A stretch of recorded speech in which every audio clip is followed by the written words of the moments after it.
Hi, this is Ann with Fiber Designs by Ann, and today I'm sharing a quick and easy hand-painted fabric technique that could be used in many quilting, sewing, and home decor projects. Note that the textile paint, once dry, is permanent, so cover your work area and yourself as necessary. Tools and materials needed for this project are a board or surface to paint on, at least 19 inches by 26 inches. You need to be able to lift and tilt it during the process. It could be a piece of thick cardboard, fiberboard, plywood, or foam board. You'll need a double-sided drop cloth.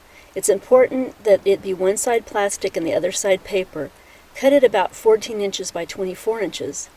One plastic grocery type bag and a twist tie. A good quality 100% cotton white fabric, I like PDF, prepared for dyeing. Cut it 22 inches by 12 inches. Jacquard textile color fabric paint, 2 colors that will blend nicely and make a third color.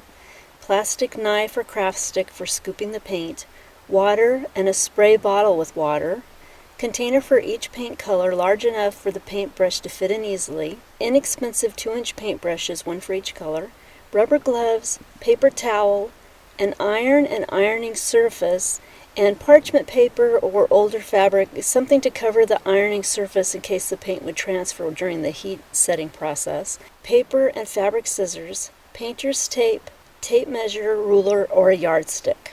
Over in the attachments you'll find a list of the products I prefer to use and lesson links to projects made using this hand-painted fabric. Preparing the painting area and the fabric is our first step. We have our board on the table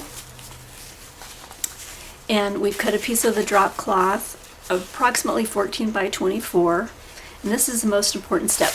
Take that drop cloth and wad it up as tiny and in as tight a ball as you possibly can. Wad, wad, wad. So that it's very, very, very wrinkled. And place it into the corner of one of your grocery bag and expel all the air. Squeeze it, twist it, and put the twist tie on it. The next step is paint and tilt. We want to keep the ball wrapped up as long as we can. Then when we're ready to paint, we're going to take the ball out of the bag. We're going to open it up. The longer you can keep it wrapped up, the more wrinkled and wadded it will be and the better results you may get. And we're going to stretch it out onto the board and tape each of the corners down, giving it a little bit of a pull,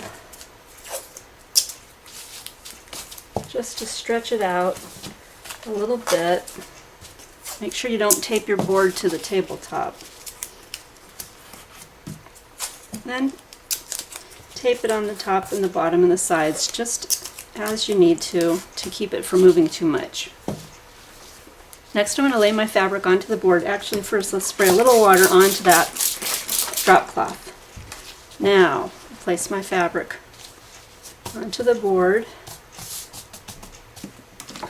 and spritz the entire top so that it's nice and damp.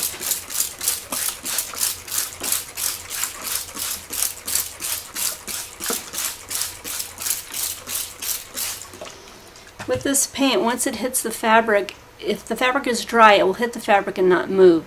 If the fabric has been dampened, it will start to run into the great design that this textured drop cloth is going to give us. Now we're going to mix the paint. The next step. And we'll put a couple tablespoons or so of water into our containers.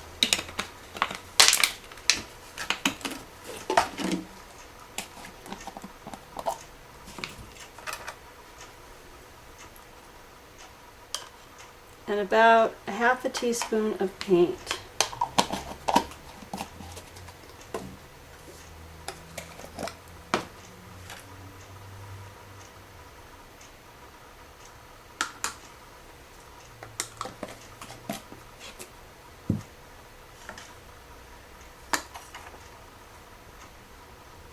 Mix it very, very well.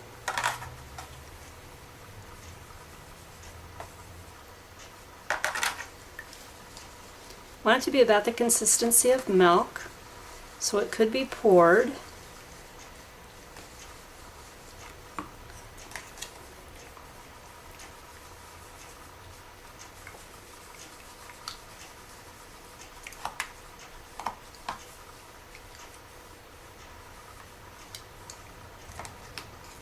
And set your paints off of the board. Make sure everything is away from the board so that when you lift the board, you won't cause anything to spill onto it. And I start with the darker color and toward me so that I'll be able to tilt it away from me and watch what the colors do. I'm going to lay this on.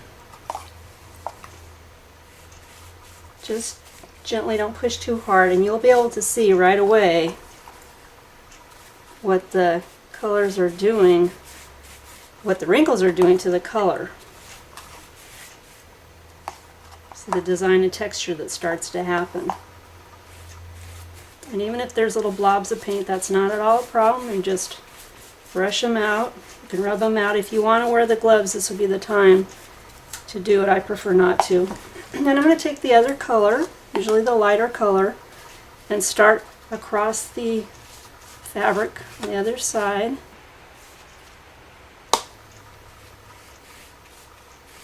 You can see why that area is covered. I'm a little bit sloppy, but it's kind of the fun of it. And just let them meet.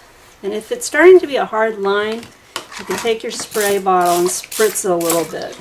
And at this point, I'm going to tilt. Have paper towel ready to catch the runs. And as I tilt it, you can see the green starting to happen in the yellow. And I'll tilt it the other direction. And the yellow will go down into the blue.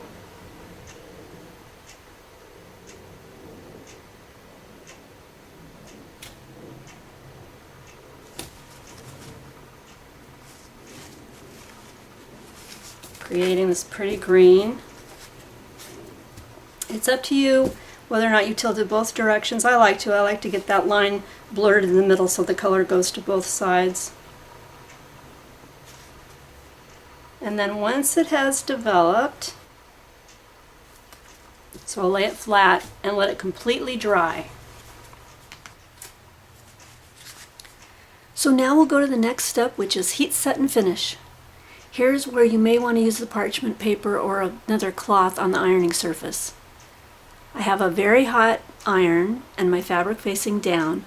I'm going to press it on the back, and this will heat set most of the paint. There could be a little paint residue, so the next thing I'll do is take it to the sink and give it a quick rinse in clear water. I have gently squeezed the water out in a paper towel, and I'll open it right side up and give it another good pressing until it is completely dry.